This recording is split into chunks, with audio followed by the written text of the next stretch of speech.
Hi everyone, here we've got ZTE Axon 11 5G, and let me show you how to block specific number on this device. So first of all, let's open the dialer and let's choose this 3-dot icon. Let's tap on the settings and choose blocked numbers. As you can see here, we've got our blacklist and we've got no numbers blocked.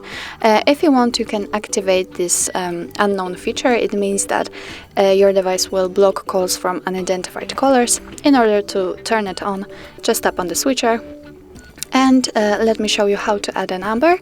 Simply tap on add a number and now you can type the number you want to block. You can of course tap on this icon and choose it from your contacts.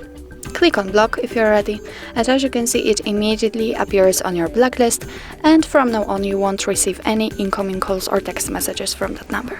If you want to unblock it, nothing easier. Simply tap on this X button right here and click on unblock, and from now on this number is unblocked.